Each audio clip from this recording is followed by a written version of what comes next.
We talk about the creature from the Black Lagoon like he's a singular being. One monster, one performance, one man inside the suit. And why wouldn't we? That's what we see, of course. But that's never actually been true. The creature from the Black Lagoon, one of Universal's most iconic monsters, was never brought to life by a single actor. He was brought to life by two very different men in two very different environments using two completely different physical languages. And once you know that, the movie opens up in a whole new way. The monster doesn't just behave differently on land and underwater, he is different. A monster caught between two worlds, never belonging to either. And that's just one more thing that makes him one of Universal's most amazing monsters.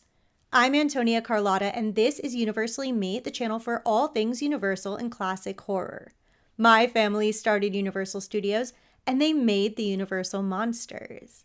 By the 1950s, Universal knew monsters. They had perfected the art of the iconic horror figure. Lugosi's Dracula, Karloff's Frankenstein monster, Chaney's Wolfman. But by the time we get to the creature, we're onto a different kind of monster.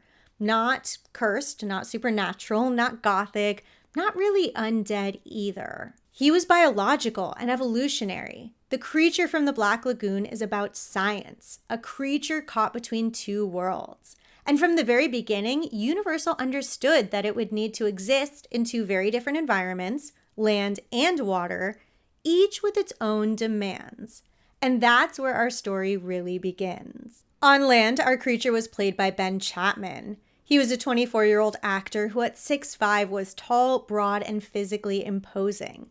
Exactly what Universal needed for the creature's land sequences. Chapman grew up in Tahiti, and after landing a role in 1950s pagan love song, he got a contract at Universal for $125 a week. And he used this contract to his advantage. He would often drive down to the Universal backlot just to walk around and say hi to everybody. He hoped this would keep him top of mind and help him land roles, and apparently he was right. He happened to be in the right place at the right time when they were casting Creature. He ran into a casting director who asked if he'd been brought in yet, and when he said no, they brought him to meet director Jack Arnold and producer Bill Holland. And the rest is history. Chapman had recently been in the Marine Corps in Korea, and he actually used his experience there to help influence his portrayal of the creature, particularly in the death scene at the end. You can see that each time he gets hit when he's shot at, it causes him to get knocked backwards. Each hit causes him to recoil. And that was Ben Chapman's own contribution from his own experience that I think made a big difference in bringing a sense of reality and true pain to the creature. Ben Chapman and Jack Arnold both emphasized that they wanted the creature to feel like more than just some cartoon monster. And they succeeded.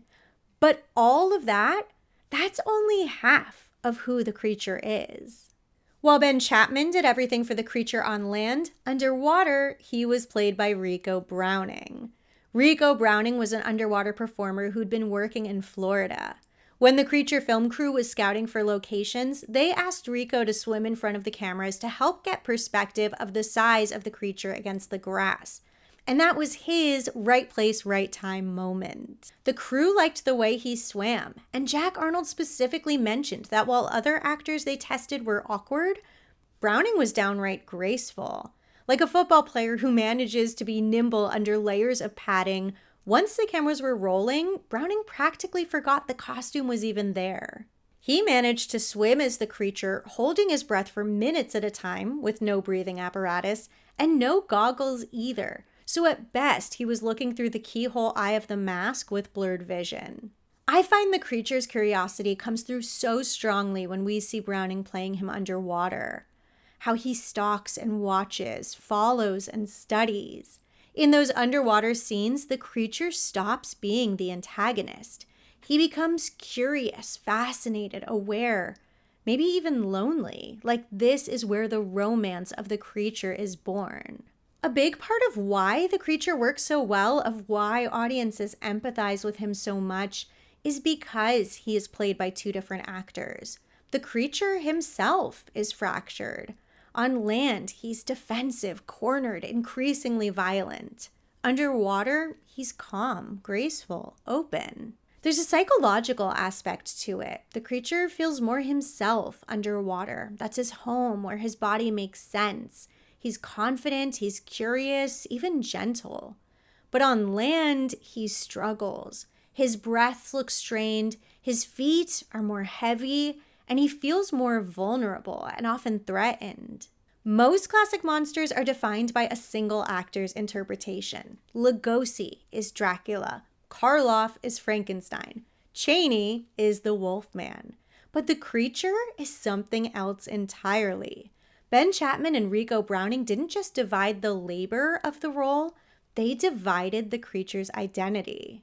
Now, if you ask Ben Chapman, he will say he was the creature and Rico Browning was his stunt double. And he did do most of the publicity for the first film.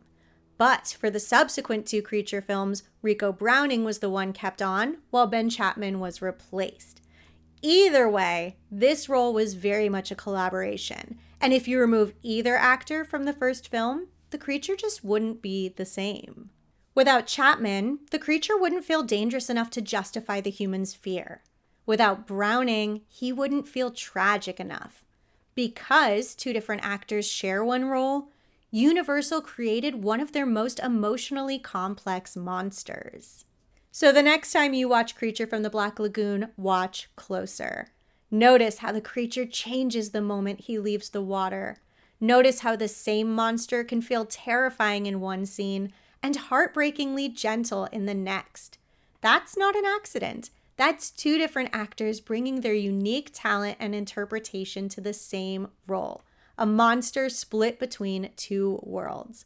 And I think that complexity is a huge part of what helps the creature endure. There is so much more than you see on the surface. In the comments, I want to know which creature is your favorite creature. Is it Ben Chapman on land or Rico Browning underwater? Don't forget, if you love these Universal and classic horror deep dives, make sure you're subscribed. Hit the like button and the notification bell so you never miss a video. And don't forget, paid members are getting bonus videos, pictures, and more. It's the best way to support Universally Me. Thank you so much for watching. Bye.